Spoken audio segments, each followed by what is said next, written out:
Assalamualaikum kepada Dr. Khairul Nazia. Saya Syarul Nizam bin Omar dan rakan saya Muhammad Azril bin Burhan. Kami akan membentangkan projek belanjawan bagi Syarikat Perabot Energi Sdn Bhd. Syarikat Perabot Energi Sdn Bhd merupakan sebuah syarikat yang menjalankan perniagaan menjual perabot kayu jati yang mengeluarkan dua jenis produk iaitu kerusi kayu dan meja. Syarikat Perabot Energi Sdn Bhd memilih untuk menyediakan belanjawan induk sebagai alat perancangan bagi tujuan merancang aktiviti jualan dan pengeluaran selain sebagai alat kawalan syarikat. Antara polisi yang dirangka ialah polisi akhir inventory barang siap, polisi inventory bahan mentah, polisi buruh, andaian-andaian bahan langsung, kadar overhead tetap dan kadar berubah, serta belanja jualan dan pentadbiran bulanan dan sukuan syarikat. Ini adalah maklumat perniagaan bagi Syarikat Perabot Energi. Poin yang pertama ialah merupakan volume jualan mengikut sukuan yang dijangkakan bagi tahun berakhir 30 Jun 2023. Seterusnya ialah poin 2 dan poin 3 ialah harga bagi belian setiap bahan, iaitu terdapat 3 bahan, iaitu bahan A, bahan B dan juga bahan C. Dan poin yang keempat ialah maklumat berkaitan jam buruh langsung. Seterusnya ialah poin kelima iaitu polisi inventory akhir barang siap dan bahan mentah. Dan poin keenam ialah kos bagi syarikat iaitu kos overhead. Dan poin ketujuh ialah merupakan belanja jualan dan pentadbiran yang dijangkakan dilibatkan untuk sepanjang tahun. Berikut ialah belanjawan jualan dan juga belanjawan pengeluaran. Jadual satu ialah belanjawan jualan bagi produk kerusi dan juga produk meja. Jumlah jualan tahunan bagi produk kerusi ialah RM980,000, manakala bagi produk meja, jumlah tahunan ialah RM1,680,000. Jadual 2 pula ialah belanjawan pengeluaran bagi produk kerusi dan juga produk meja.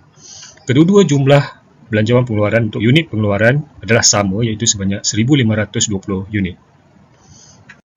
Seterusnya ialah belanjawan bahan mentah. Terdapat 3 jenis bahan mentah iaitu bahan mentah A, B dan C. Berikut ialah belanjawan bagi bahan mentah A dan juga bahan mentah B. Bagi bahan mentah A, jumlah kos pembelian bagi produk kerusi ialah sebanyak RM140,200. Manakala bagi produk meja, jumlah kos pembelian untuk bahan mentah A ialah sebanyak RM237,000. Seterusnya, bagi belanjawan bahan mentah B, jumlah kos pembelian ialah sebanyak RM79,000 bagi produk kerusi, manakala bagi produk meja, jumlah kos pembelian ialah sebanyak RM158,000.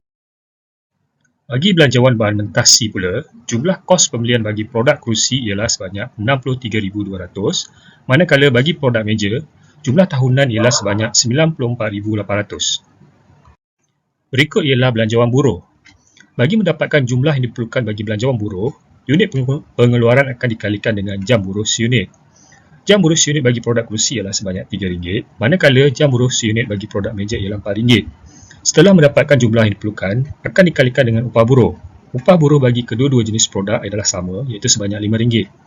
Jadi jumlah kos buruh bagi produk kerusi ialah sebanyak RM22,800, manakala bagi produk meja ialah sebanyak RM30,400. Seterusnya ialah belanjawan overhead. Bagi belanjawan overhead, pertama sekali kita akan kira kos overhead berubah. Untuk kos overhead berubah akan mengikut kadar unit pengeluaran. Oleh itu, kita akan kira kos overhead berubah mengikut sukuan, iaitu sukuan 1, sukuan 2, sukuan 3 dan juga sukuan 4 untuk mendapat jumlah tahunan. Oleh itu, jumlah kos overhead berubah untuk tahunan ialah sebanyak RM9,120. Bagi kos overhead tetap pula, ia akan dikirakan mengikut tahunan, iaitu sebanyak RM66,000. Oleh itu, kita akan campur kedua-dua jenis kos ini, iaitu kos overhead berubah akan ditambah dengan kos overhead tetap, akan mendapatkan jumlah sebanyak RM75,120. Setelah itu, kita akan bahagikan kepada unit pengeluaran iaitu sebanyak RM1,520 untuk mendapatkan kadar kos overhead unit iaitu sebanyak RM49,42. Setelah itu, kita akan tolak pula item bukan susut nilai iaitu sebanyak RM36,000 bagi mendapatkan jumlah pembayaran tunai kos overhead iaitu sebanyak RM39,120. Seterusnya, kita akan lihat belanjawan inventory akhir barang siap bagi kedua-dua jenis produk iaitu produk kerusi dan juga produk meja. Pertama sekali kita akan lihat kos seunit bagi bahan mentah. Ada 3 bahan mentah iaitu bahan mentah A, B dan C. Seterusnya kos unit bagi buruh langsung dan akhir sekali ialah kos overhead perkilangan. Jumlah kos unit pengeluaran bagi produk kerusi ialah sebanyak RM244.42 manakala bagi produk meja pula ialah RM379 sen. Seterusnya kita kali dengan inventory akhir barang siap, itu sebanyak 120 unit, akan mendapatkan jumlah kos inventory akhir bagi produk kerusi sebanyak 29,330.40 sen, manakala bagi produk meja ialah sebanyak 45,530.40 sen. Berikut ialah belanjawan kos barang dijual bagi kedua-dua jenis produk. Setelah kita mendapatkan kadar bagi unit, kita akan kalikan kepada kuantiti untuk bagi kedua-dua jenis produk untuk mendapatkan jumlah kos unit pengeluaran. Bagi produk kerusi sebanyak 333,959.2, manakala bagi produk meja 539,160.8.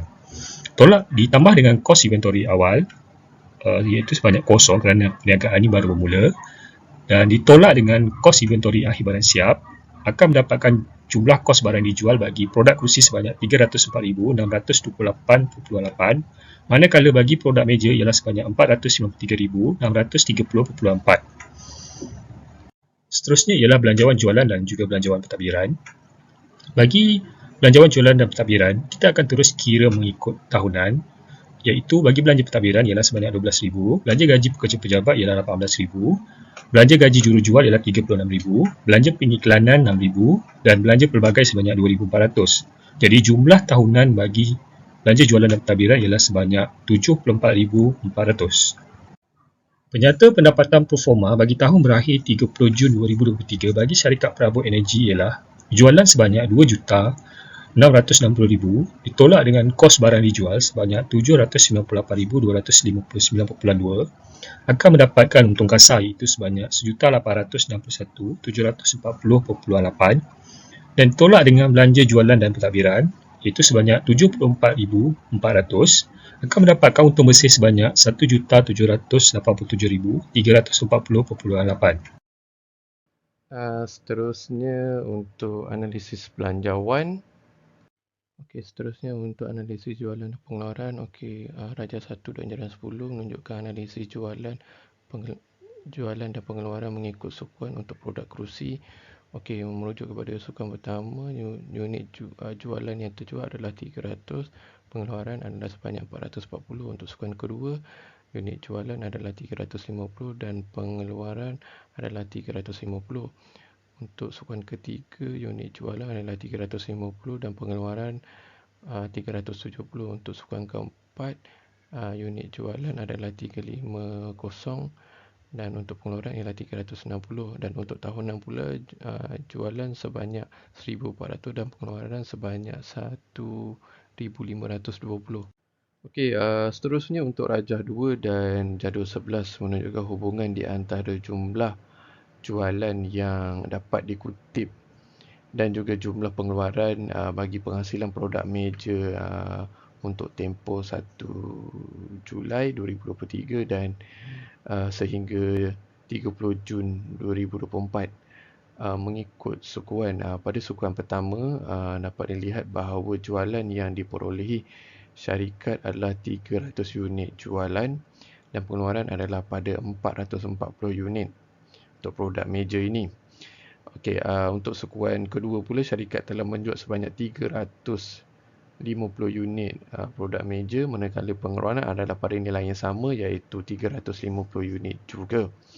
Pada sukuan ketiga, syarikat telah menjual sebanyak 350 unit, manakala untuk pengeluaran pula adalah sebanyak 370 unit yang dapat dihasilkan.